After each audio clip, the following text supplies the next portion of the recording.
Womanjika. Womanjika, come in and take a seat. Please welcome. The word Womanjika actually doesn't have a direct English equivalent or a translation, and it's often translated as welcome, but it actually means to come with purpose. So it's a gracious invitation to arrive with respect and intention and a readiness to connect. So Womanjika, not just in word but in spirit, to this place where knowledge is woven into the land. Many of you here won't know me. I'm Misty Jenkins. I'm a lab head here at WEHI, but I'm also a proud Gunditjmara woman. And my mother's side of the family are actually from Framlingham. My grandfather was born on the mission there, the Egan's and the Fairies. For those mob in the room that know my ancestors, but I grew up on Wadawurrung country and now live, work and play here in beautiful unceded Wurundjeri land.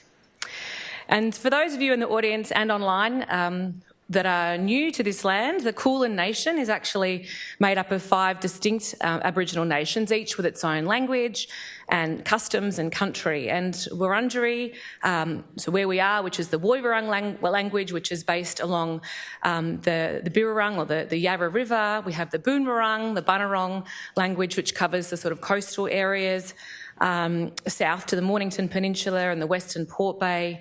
Wadawurrung encompassing Geelong and Ballarat, where I spent my early years and grew up there, and Dja Dja Wurrung, whose country stretches around Bendigo and the Loddon River, and Taungurrung, whose land spans the Goulburn River Valley and Central Highlands. So we are bound together as a nation by kinship systems and shared language roots and a continuing and unbroken custodianship of this land, waterways and skies, and for this region.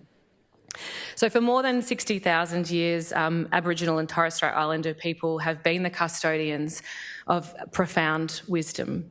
And as scientists, we gather every day here in the pursuit of discovery. But this week, Reconciliation Week, it asks us to pause. It asks us to reflect, and it asks us to honour the deep old knowledge systems that have existed long before ours. So I pay my respects to our elders, past and present, especially our women, our healers, our leaders, our storytellers, whose voices have carried language and love and life through the generations. We recognise their resilience and the legacy that they have imprinted on the land and the community. In the space of scientific inquiry, we remain grounded in humility and remembering that the land that we research on is not just a location, but it's also a living archive of culture and spirit and enduring knowledge. Let every scientific breakthrough be a step towards truth-telling. Let every collaboration be a move towards justice. And let every conversation here be a contribution to reconciliation. Reconciliation Week is a time for all Australians to reflect on our shared histories, acknowledge the truth of the past injustices and commit to meaningful action that does foster healing, equity and respect. It's been a pretty tough time for mob the last couple of years particularly, and I personally can't conceive the fact that when the hand of conciliation and friendship that was extended by the Uluru Statement in 2017, the basis of the 23 referendum, that Australians did reject that generous invitation. We still have a lot of work to do. But I remain hopeful because this country, in the country I should say, conversations are deepening and allyship is growing and the next generation is rising with clarity and compassion and courage because some of our elders are keen to hand down the baton. They're exhausted of talking about this stuff and looking for a new generation of leaders. Reconciliation is not just a moment, but it is a movement, and together we have the power to walk forward and shape a future grounded in truth, justice and shared pride. I wanted to tell you one little story before I introduce our speaker for today's seminar, and it's about my Uncle Fred. My Uncle Fred Egan, this is my Uncle Fred. He's a beautiful Aboriginal man. I mean, don't you reckon that looks like the cover of Times magazine? I mean, he's a beautiful man from Framlingham Mission. And years ago, he had a heart attack, and he came into the hospital, and the doctor was taking his medical history and said, "When was the last time you had a drink?" And he goes, "Mate, I haven't had a drink in 20 years." And the doctor walked away and said, "I'm going to come back when you're ready to start telling me the truth." So in that moment, and I was young, I was like a teenager at this time, and I was there for this, and I witnessed this happen. And I have, so in that moment, the doctor didn't even pause, simply because Uncle Fred was an Aboriginal man. The doctor assumed that he was a drinker, and he assumed that he was a liar. And that's not just racism, that's the denial of dignity, it's a denial of care, and it's a denial of truth. And I know I'm not alone. There are thousands more stories like this from my family, but also from people in this room. Aboriginal and Torres Strait Islander people can share thousands of these stories with you. And these experiences are not just history, they are unfortunately still happening. So for me, in that moment, it inspired many of my generation like it to inspire a path into medicine and health and science. And I wanted to change the system from the inside. And I now work here at WEHI, but I carry Uncle Fred's story with me every day. Sorry. I share this story not to shock you, but just to ground our conversation in a lived reality.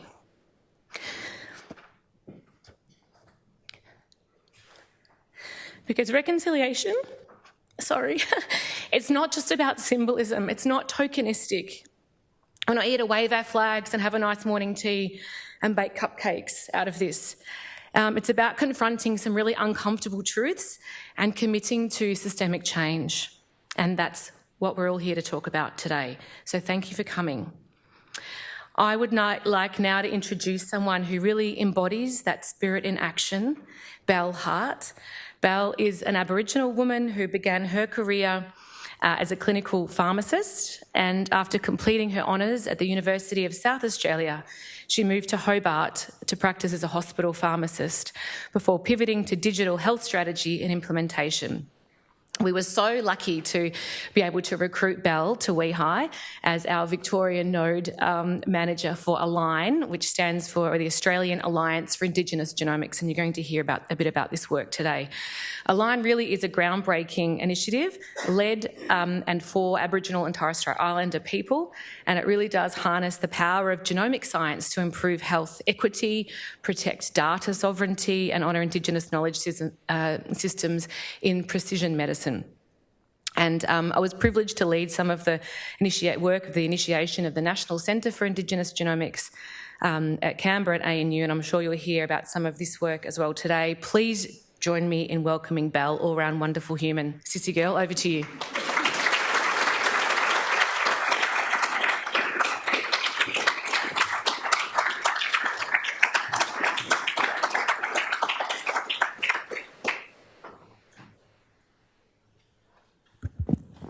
Wow. Hi, everyone. Thank you so much, Misty, for that beautiful welcome, being so vulnerable and sharing a really important message. Thank you all so much for having me. As Misty said, my name is Belle Hart. I am an Aboriginal woman, a pharmacist, and currently the program coordinator for ALIGN for Victoria, which is the Australian Alliance for Indigenous Genomics. I want to start by also acknowledging the beautiful country we're on today and the lands of the Wurundjeri people of the Kulin Nation. Pay my respect to elders, past, present, all Aboriginal and Torres Strait Islander people here in this room and online, and also all of the allies here in support as well.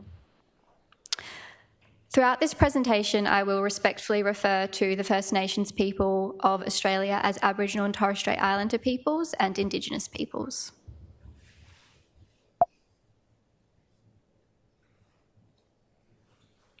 Too far, sorry. I've included this content sensitivity warning to recognise that genetic and genomic health conversations can be complex and uncomfortable. So please reach out to a peer, the EA program, or for any Indigenous peoples in the room yarning safe and strong for support, and feel free to step out of this presentation if you need. There we go.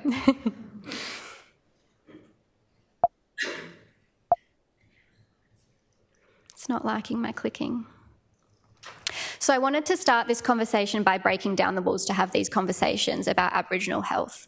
I then will deep dive into the opportunity and the work we're doing at Align, and then through this context, take a little pivot into ethics in medical research, and then we'll have a panel discussion.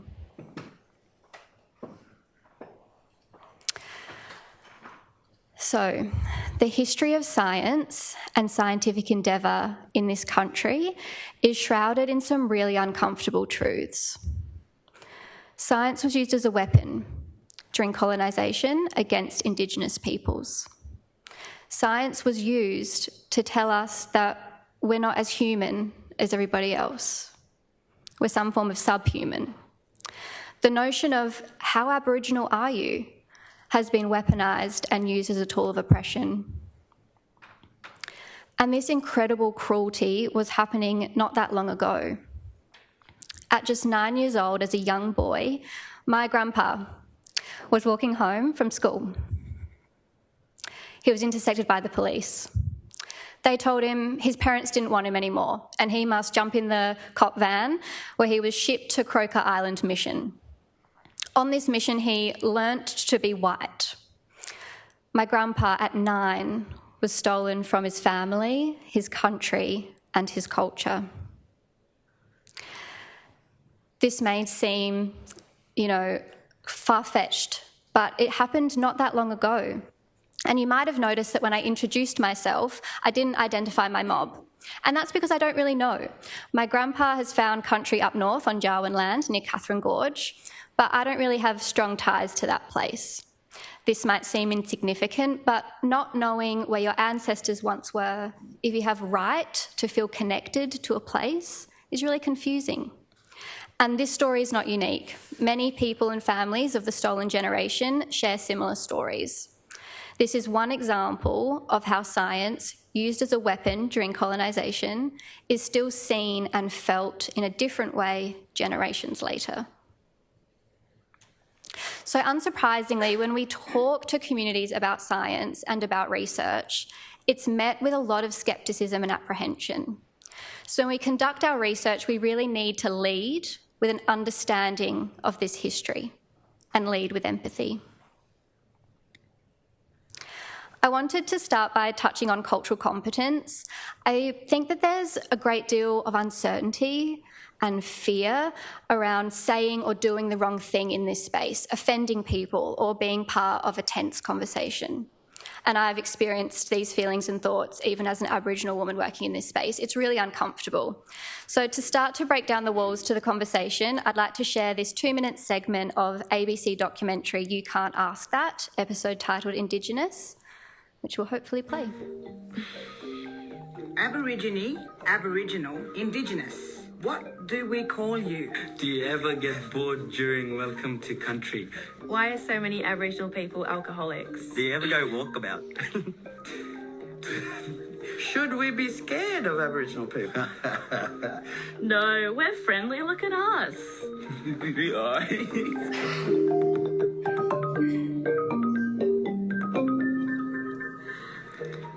Oh, I love this one. Okay. What free stuff have you got from the government? Oh, what do you, the government? You say that too, like I do. Oh my God. Really?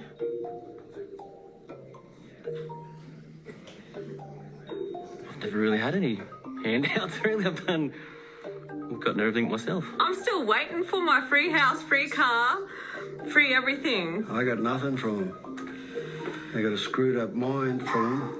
They gave me nothing for free. There was always terms and conditions. There's a cost. Even with the education in primary school. To be indoctrinated into their system is one of the terms and conditions. This comment, I get it so much and it just angers me, and I've just kind of learnt to just ignore it, because I know that I don't really have a chance of, countering their view and kind of getting them to see the truth. All you have to do is go into a community and see the deplorable conditions of some... There's not even water, clean water in some communities that I've been to. It's just a really, degrading and dehumanising comment. It's like they don't have a conscience or anything. Nothing's really free. They're stealing our land. They got it for free. No, they didn't get it for free. Our people fought every day. well, We if they lost get it. many. and they told the world lies about what was happening here. So we have paid a great cost. We're still paying every day. Two more fantastic resources are Curified, Aboriginal Communication and Wellbeing, and the Australian Wars documentary. I really urge you to learn about Indigenous culture, seek out resources, and have conversations with your peers, approaching those with empathy and with curiosity. This is a major component of reconciliation, and it will influence how we conduct and shape our research today. So with that context, let's talk about the opportunity and align. How can we provide early and accurate diagnosis, personalised treatment, and improve health outcomes for chronic conditions like diabetes, heart disease, and cancer?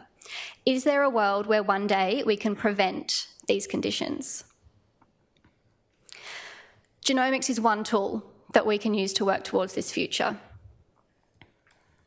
I acknowledge I'm in a room full of researchers, so I'll keep this very brief, but as you would know, in all of us we have around 20,000 genes in every single cell in our bodies. The word we give for the collective of all of those genes is the genome. Half of our DNA comes from our mum, half comes from our dad. That study of the inheritance pattern of genes over time is genetics. Genomics is a combination of these two things. It looks at the complete set of genes, the genome, and also that genetic information being passed down throughout generations and interacting with the environment. Genomics is an incredible tool, and we are already seeing it in fields like cancer and rare disease, but the breadth of potential applications is really quite profound. So we know that genomics can contribute to real health benefits for Australians, but we need to make sure that Aboriginal and Torres Strait Islander people have access and can realise these benefits too. So to do just that, to ensure that the priorities of Indigenous Australians are embedded in genomics, it was recognised that a network was needed. So that is how ALIGN was formed, the Australian Alliance for Indigenous Genomics. We are led by Professor Alex Brown at the Indigenous Genomics Group at the Kids Institute and the ANU, and part of the wider National Centre for Indigenous Genomics Initiative and Strategy. We're a national network of Aboriginal people, Torres Strait Islander people and allies who are all striving for equitable access and better health outcomes for Indigenous peoples through genomics. We do not take any blood or tissue samples. Our network is incredibly diverse. This is not a complete picture, but you can see here some of the diversity in our stakeholders and our partners, and we're also in partnership with most of the Aboriginal health peaks as well. So what do we actually do? Well, we are an MRFF-funded national consortium, and the way we're structured is in 6 jurisdictions coined nodes. So I'm here representing the Victorian node. And each node works independently with methods for cross-jurisdictional collaboration. The nodes have 2 major focus areas. On the left, you can see our priorities: Indigenous governance, policy, data systems, and capacity and capability development. What each node does is they look at their own jurisdiction. They ask community, what are the priorities for you in genomics and in this space? And how do they fit into our priorities? And we build our initiatives and projects to target these. The second stream of work is a flagship. So each node is given an area. Ours is immunogenomics, so looking at immune conditions where your body starts to fight itself and starts to make you sick with a genetic background or predisposition. And we're tasked to develop a pathway for benefit, a roadmap, a strategy piece that will articulate to a variety of stakeholders where we're at now and what needs to happen to make sure that Aboriginal and Torres Strait Islander peoples have access and can receive benefit from immunogenomics. As a part of our, we've lost it. Hopefully it's coming back. As a part of our flagship, we're currently advertising for a fellowship. So if you are interested or know anybody that is, please reach out. There should be a QR sometime soon. There we go. And it's also on our website. So we are actively recruiting, so would love your help filling that amazing opportunity. So where do I fit in all of this? Well, I am the coordinator for the Vic node. So within my role, I complete a lot of the admin tasks like the meeting coordination. I coordinate our governance group, which I'll speak to in a little bit. I do a lot of the promotion and the networking, and then I manage a portfolio of 8 projects, including that strategy roadmap I spoke to earlier. So that's a little bit about Align. With that context, I really wanted to take this opportunity to deep dive into ethics in medical research in Australia. And I'm going to start by posing a question to you, so engage if you were sleeping. Raise your hand if one day the work you're doing, your research, will impact the health of Australians. Mine will. Yeah. For those online, that's majority of the room. If your research will impact the health of Australians, either directly or indirectly, it will impact the health and well-being of Indigenous Australians. This MJA edition, focusing on Indigenous health research ethics, was published in February of this year. It highlighted significant disparities between community conversations about their experiences of research and the narratives by the researchers themselves. What it showed was generally researchers think they're doing a pretty good job. 64% of researchers recounted that they were either very good or excellent at collaborating with community to identify research priorities. 53% of researchers said that they were very good or excellent at developing the research question with community members. But when we look to community experiences, we see something quite different. One member stated that they are often approached just for a letter of support for ethics. The ability to influence or shape the research is often very limited. Another recounted that generally, mainstream organisations use Aboriginal organisations for research and expect to be privy to knowledge. Aboriginal organisations then spend a lot of time and resources with researchers and get nothing out of it but feel used. So what is going wrong and what can we do about it? Well, good news. The first thing that we can do is look to Marinagu Marigori, also known as the Accord. This has been developed by VATCHO, the Victorian Aboriginal Community Controlled Health Organisation, and VATCHO is the peak representative for health and wellbeing of Aboriginal and Torres Strait Islander people in Victoria. The Accord acts as an official agreement between signatories to practice ethical research, and WEHI is one of those. Olivia Payne, Executive Manager of Research at VATCHO, and our very own lab head, Professor Misty Jenkins, AO, were integral in the development of this accord, and they'll both be joining our panel shortly. But I have a short video to share now. Marinagu Marigori is a Wurundjeri word that literally translates to community knowledge, community health. In simple forms, knowledge equals better outcomes for our people. The Accord will improve research in Victoria for Aboriginal people by putting it back in the Aboriginal community's control and in their hands. Well, the intention is that we can have a better control about how we do research in our own state for our own people.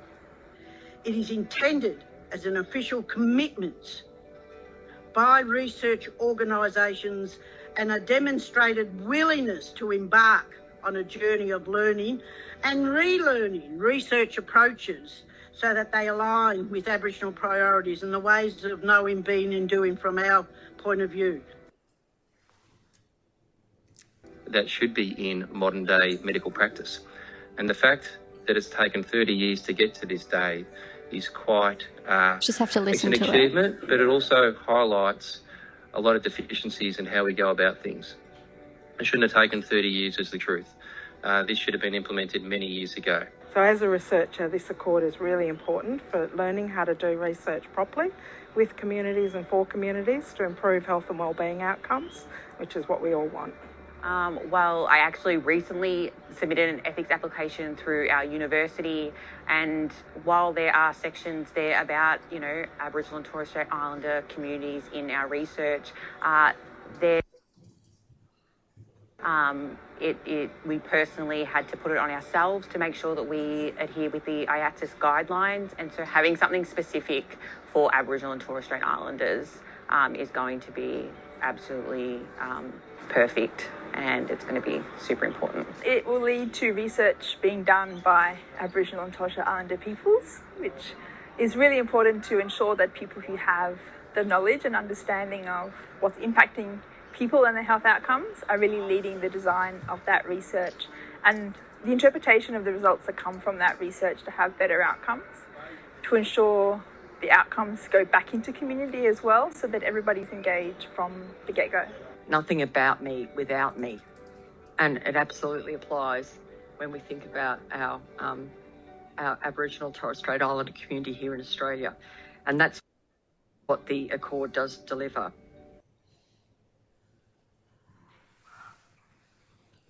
While we're trying to fix the IT, if you'd like to watch that video, it's on VATCHO's website. I really recommend you have a look. It explains the Accord really beautifully.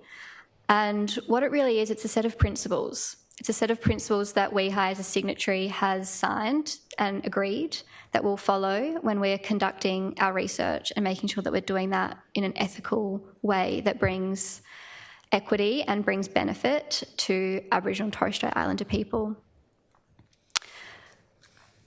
We're back. Thank you.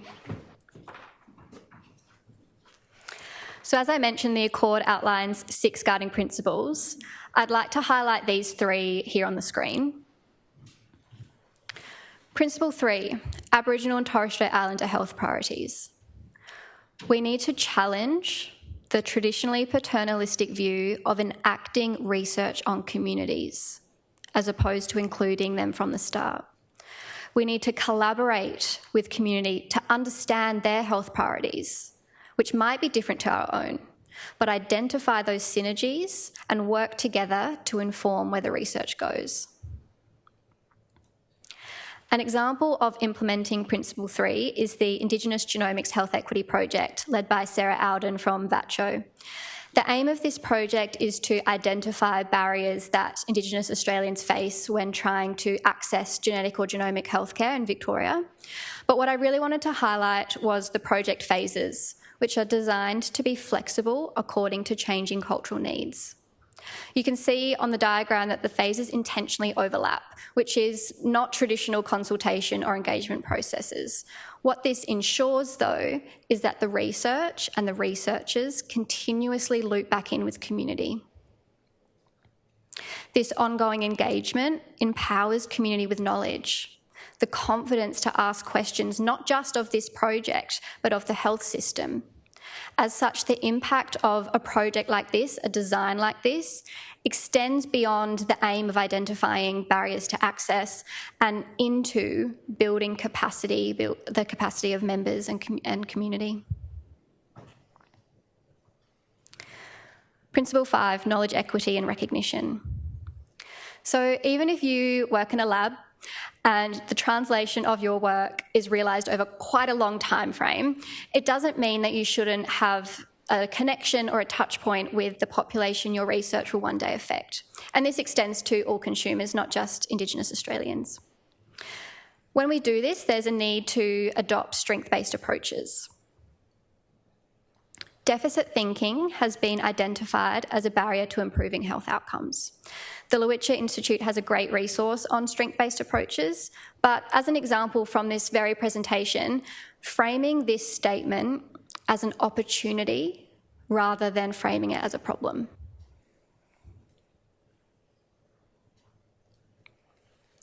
Principle 6, data governance and sovereignty.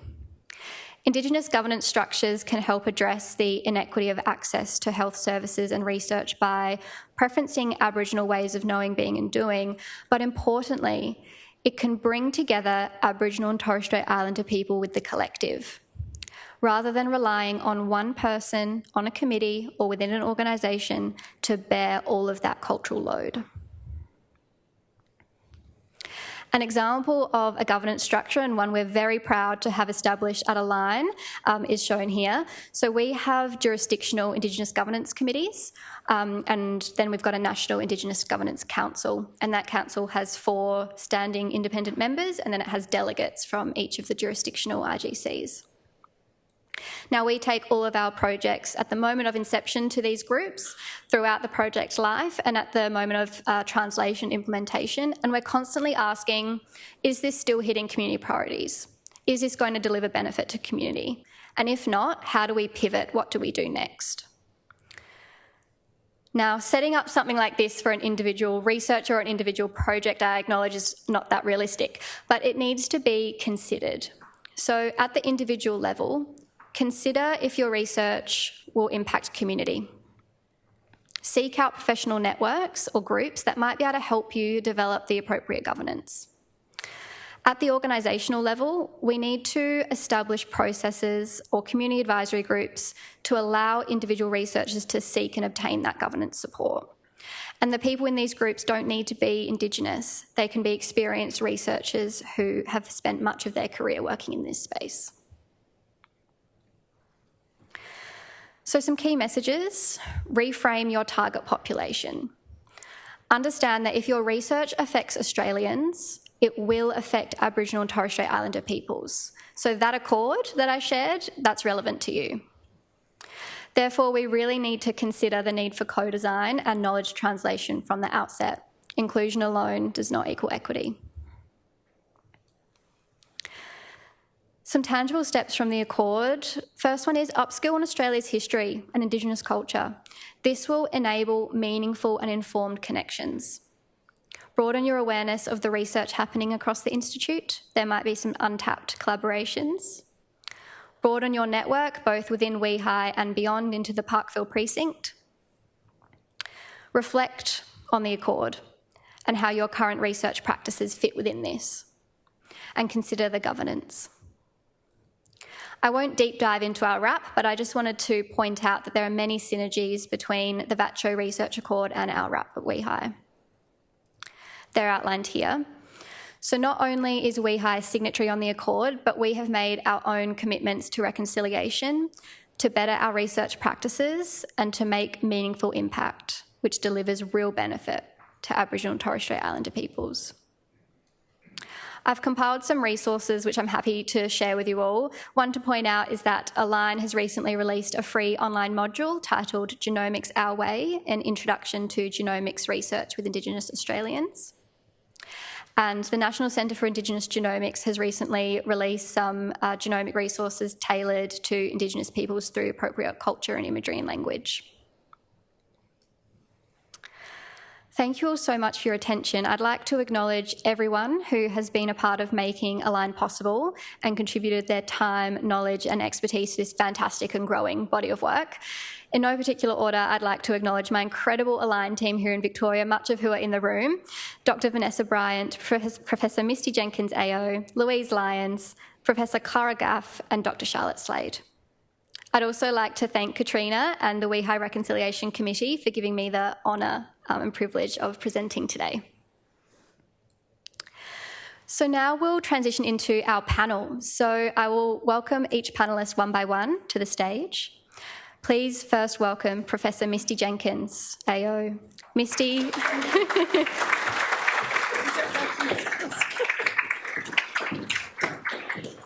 Misty is a Gunditjmara woman and the brain cancer immunotherapy lab head here at the WEHI. Alongside her work in brain cancer research, Misty has worked with VATCHO in the development of the Accord and was instrumental in the establishment of the National Centre for Indigenous Genomics. Please welcome Louise Lyons.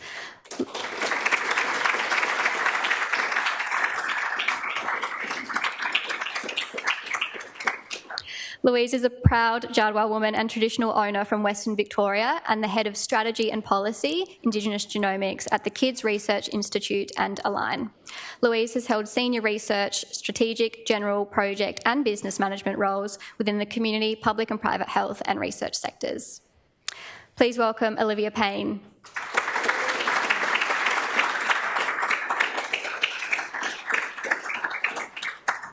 Olivia is the Research Executive Manager at VATCHO. Olivia has worked extensively on the development of the Accord and continues to work with the VATCHO team to ensure its implementation across Victoria.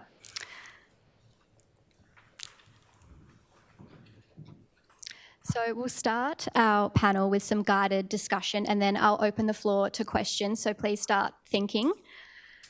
Start with you, Misty. What is one tangible step that researchers can implement today to practice in line with the Accord? Just one? Thank you, Belle. That was a really beautiful seminar, wasn't it? It was just so good. So I think, thank you, because I think, awesome. You went through some of these actually you highlighted some of the key things. So I think sort of upskilling, like that sort of cultural safety piece, and I'm aware now that the WEHI executive are currently going through their training program. I believe it starts tomorrow, which is a really important first step. And I think just to be a truth teller. You know, as scientists, we are seeking the truth, this essential source of truth, and we should be doing that in our science every day, but we should be doing that culturally as well. So I think sort of being aware of some of this is really important. And as you say, I think a lot of us don't even really recognise and understand how our research does touch the lives of Aboriginal and Torres Strait Islander people. For example, I work on brain cancer, so I don't work in Indigenous health according to the NHMRC, but actually a lot of the patients are Aboriginal, and I know I'm looking out into this sea of wonderful scientists, and I know that there's a lot of diseases being studied here that really affect Aboriginal and Torres Strait Islanders to a high proportion. So I think that sort of awareness is a big part. And then the second thing I'd say, if I'm allowed to add more than one, is I think the workforce development. So, supporting our Indigenous staff and students, WEHI being a culturally safe place for them to want to come and work and study, I think is really important.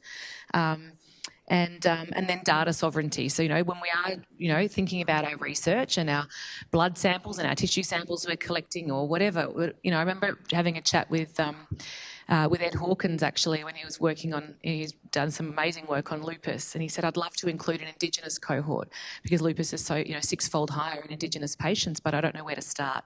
And so knowing where to start, knowing how to include those cohorts, knowing that you don't have to walk on eggshells and put Aboriginal patients in the too hard basket. Aboriginal people are left off clinical trials, they're left off transplant waiting lists mainly for those reasons. And so I would love to see WEHI lead by example and be a place where it is inclusive and it's culturally safe, and that we can, ensure that we're representing our mob, our Aboriginal and Torres Strait Islander communities appropriately.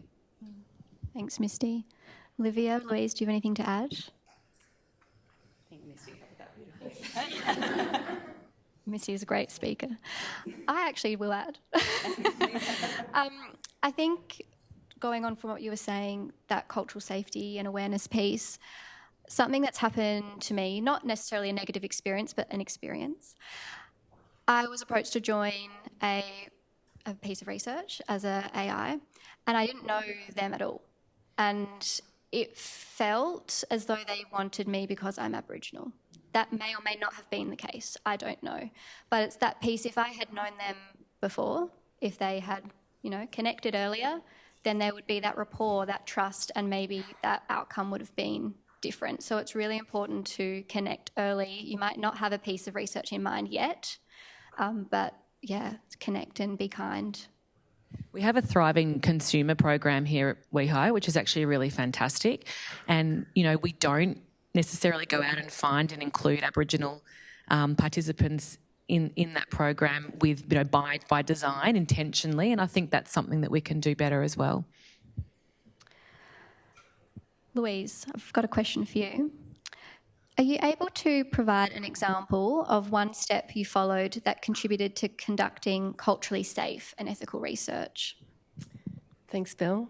Taupmuil, Naranek Luich, Kapkapjur ek Wellingtonich, Bajugo Lauruk, Jabanan. Menakcharang, Gimbaka Mayinuk. So I introduced myself in the Wagai language from Western Victoria, from where I'm from. That's my mother's country. And I'm a proud Jawa woman. I also acknowledged the Reconciliation Week theme, so that's also in language. I guess for me, just to answer that question, Belle, it really is about not presetting your research idea. And we can look at data and say, oh my gosh, look at the stats with Aboriginal people in this health condition or that health condition. We need to do some research around that. So for me, and I've worked at VACHO in the past as well, what we would do is go out to communities first and ask, what are your priorities? Often they weren't health priorities. So what we thought was important was not important to community. So I guess the best piece of advice really is to build your relationships with communities. Reconciliation Week is one great opportunity to start building those relationships, having conversations with Aboriginal and Torres Strait Islander people and peak bodies and ACCHOs if you've got that opportunity. NAIDOC Week's another one. And then as you build those relationships, you'll get a much greater understanding of what the community is saying are their priorities. And then you start talking and co-designing and looking at ways in which Aboriginal and Torres Strait Islander people can form part of your research group. They can start leading in your research. They're not just participants. They become part of your research. I know for wet lab research that may not be possible, but even in genomics, we're still thinking about that. We're still thinking about taking those questions or the research we're considering out to community and asking. So start with those foundational principles of building trusting relationships, talking to people and understanding what is important to them. Can I add a piece of advice to our scientists in the room who are writing grant applications all the time? Gosh, there used to be a seasonality to these things, but they just go all year now, don't they? But, when you're writing your grants to NHMRC and MRFF, I think what a lot of researchers don't understand is that if you're including Indigenous, particularly if you're including Indigenous health research into your program, you can actually apply for those research funds for that consultation phase. So, you say, I'm going to need, 6 or 12 months to go out to community, to identify priorities, to form these consumer groups, and you can actually build that into your budgets. So do have a think about including that. I think it's a good tip to take forward that I think a lot of people aren't aware of. So when you apply to the NHMRC, which gets 5% of the health budget, 5% of the NHMRC sort of project grant budget goes to Indigenous, is ring-fenced for Indigenous health. So it's worth considering. I just wanted to add to that as well with, unfortunately, Sarah, who works at VACHO, wasn't able to be here today, but with her work on the Indigenous Genomics Health Equity Project, a lot of that was also just being flexible in the approach and then constantly having that opportunity to reassess what needed to happen. And so a lot of the outcomes that are coming out of that was not in the initial plan that we had, but when she's gone out and engaged with the different ACCOs particularly, they've had a need for different resources compared to what we thought from the outset, and really just being responsive to that and not just taking that as an action that needs to happen after the research, but actually being respectful of those relationships throughout the project and really trying to action those additional things that are actually really central to the research itself.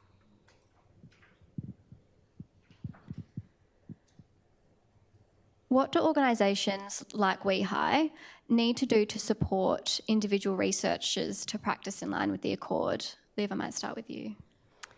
This is a long list. Is this also just a one? Take it how you want. I think a lot of, and there's probably a lot of people here today that are thinking, how do I actually action anything when we don't work as individuals, we work within systems. I think that's where WEHI as an organisation and the executive really need to come in and have that supportive framework around how researchers work. So particularly you touched on, Misty, of what individuals need to do of reflecting and upskilling, but as an organisation having those opportunities available and ensuring they're prioritised, because it's one to make them available, but one to actually ensure that people have the time to do so, and then it's not seen as an add-on, but it's actually seen as a really critical thing that you need to do in order to do your job well. So I think that's something that I would really encourage of. It's not going to happen overnight. There needs to be a lot of small changes to build that change of an organisational culture, but really making sure that you're supporting your staff to actually enact what they need to do as individuals, so reflecting and building their own skills as the first priority. Yeah, I was just going to say, I'm going to point you out, Connor, I'm so sorry. But the opportunity and the value of two-way learning, this doesn't flow one way or the other, it flows both ways. And Connor from Peter Mac, I don't know if you want to stand up or not, but essentially Connor did it the right way. He approached me to ask some questions around some research that he was working on and grants that he would like to apply for. And that led into a series of discussions with a number of different people at Peter Mac.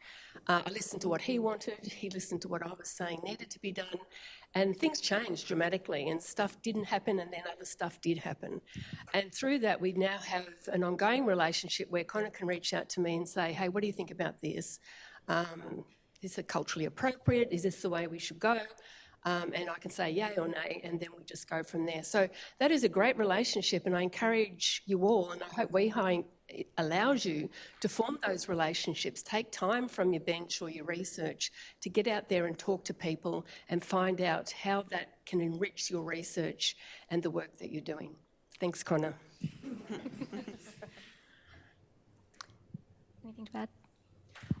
I'll just add one more thing in terms of, like, from an institution perspective, which people have heard me harp on about this before, about the cultural load. So I think it shouldn't just fall to Aboriginal staff and students to take on that cultural load and to be that one flowing way of information of I'm going to share all of my cultural knowledge with you and help you upskill, but and take time out of their research programs to do that. And so I think we need to think very carefully about how we implement the Accord and how we can support.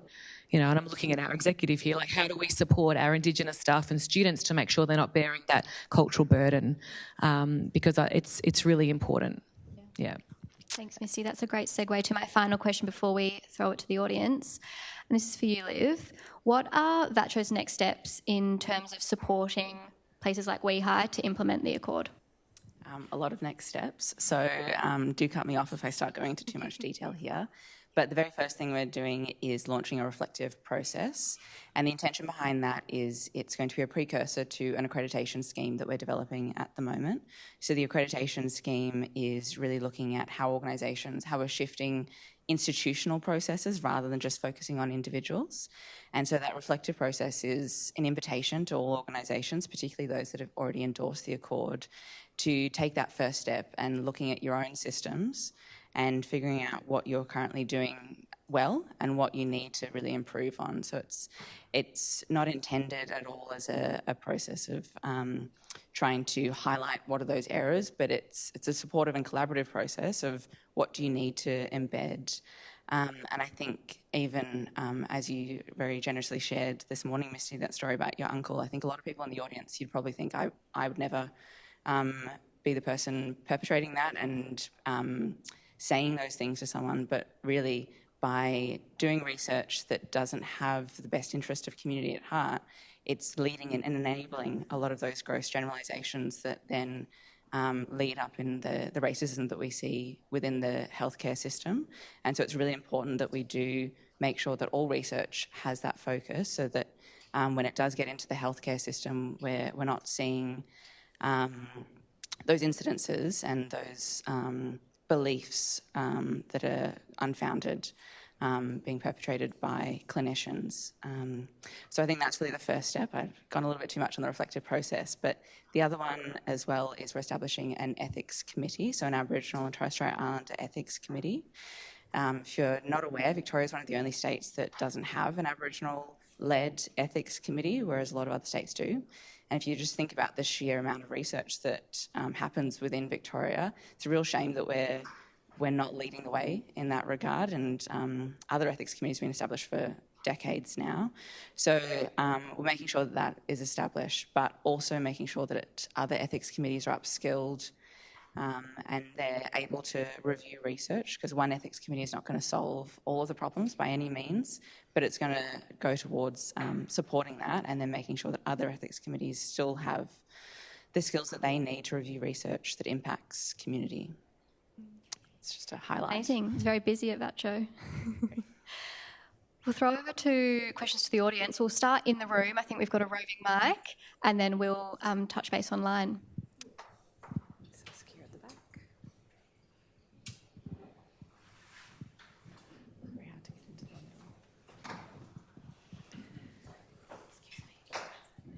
Thank you so much for this wonderful seminar. Belle, I have a question for you. So you said that you don't know the mob that you're from, and I wonder whether, genetics can sort of solve this for someone like you, but what the implications are and how community even feels about that, about using genetics for that purpose, given that there's potential trauma that could be uncovered even for non-Indigenous people.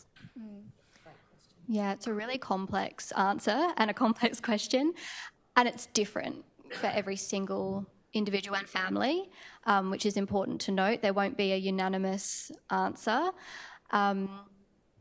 When we have started some of the work with communities for Align, one of the major learnings was that we were leading with Align, we're an alliance for genomics, great, and we were shut down straight away because of that historical wrongdoing and fear and mistrust that has been science, but specifically genomics.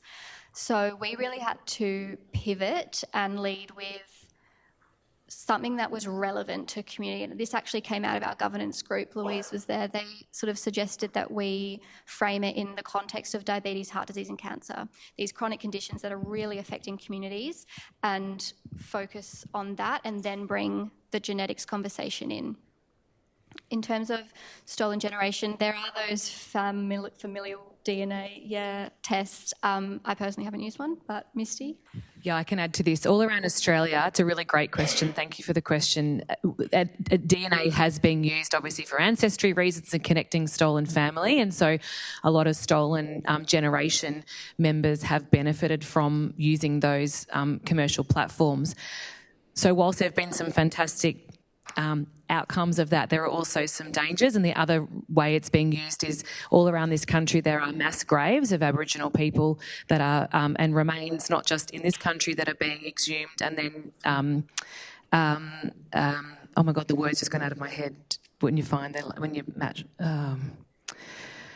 and also repatriated, skeletal remains that were stolen and sit in museums all around the world, and they are trying to be there's a huge piece of work there where remains are trying to be repatriated, and so the genomics is being used for all of these reasons, and in fact, that was one of the many reasons, apart from current clinical personalised medicine approaches, that the National Centre for Indigenous Genomics was born. And so, when you go to the doctor and get a clinical genetics test, it's compared to a white European genome, and there had never been an Australian Indigenous reference genome. And so now there are different kind of geographical genomes from different parts of Australia that are helping some of that repatriation work. The other thing to say around on commercial private for-profit companies like Ancestry.com that rolled out their Indigenous package. So for an Aboriginal Australian that spat into a tube and sent their DNA away to Ancestry.com, it would come back as Melanesian because they didn't have an Australian reference genome. They then used 3 stolen genomes and then rolled out their Indigenous package to their private customer base. That was something that we worked very hard to stop a few years ago, but they came and talked to us. So then they said, oh yes, we've consulted now. And then they went ahead and they just rolled it out. So now you can go get online and say what percentage, but the science behind it is, the science is not great, but also ethically it's very questionable. So there's light and shade in this, but I think certainly it's helping a lot of stolen generation family members find each other as well. And there are individuals identifying that they actually are Aboriginal and they never knew. Any other questions? Hi. Hello.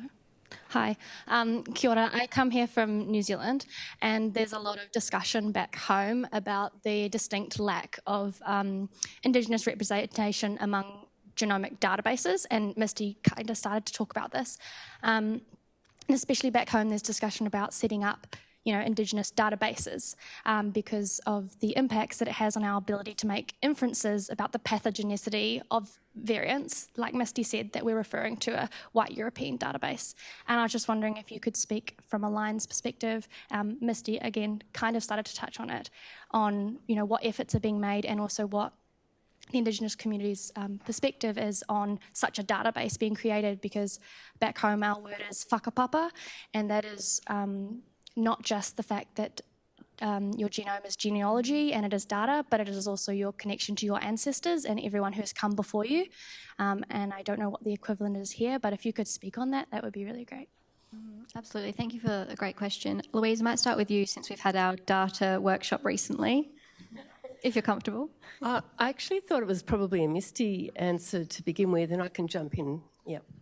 Absolutely, and Indigenous Aboriginal and Torres Strait Islanders also very closely connect blood with spirit, and that's why even when they will, a lot of our community members that agree to have their genome sequenced, after their genome's been read, and all of those bits and bobs and bits of protein that would normally go to clinical waste actually get dried and then repatriated and returned to land where they're buried, and they have a lot of communities choose to have ceremonies depending on which community you're from. And so you're absolutely right, and there are various, and this is the other thing to take away for those of you that might be new to this country. Aboriginal Australia is not a monoculture, it's hundreds of countries, and so each of them have their own law, communities, ways of doing things. And so for some communities that we've gone into, they have the elders will speak on behalf of community. Their community laws are very different, and their structures, and so it's very much a community to community based approach in terms of participation and appetite and willingness to participate in the National Indigenous Reference Genome Project. So that's sort of the second thing I'd say. But then finally, I think it will be an incredible resource, recognising the fact that, of course, we need to take data, sovereignty and security very seriously, and because of the concerns around it being weaponised by, extensive Aboriginality for legal reasons, which was sort of touched on in that you can't ask that video because the government does have specific policies around this. So it does get quite complicated. And we don't measure Aboriginality by a percent. So it's just part of, what people can use if they are disconnected from community. But essentially, it is not a definitive threshold test for that. So, but the work that Alliance doing in this space, we're still consulting. So we haven't developed the models that we might need in the future to develop the Indigenous pangenomes that we think could be developed. Some of the early work that you can find in the Nature journal.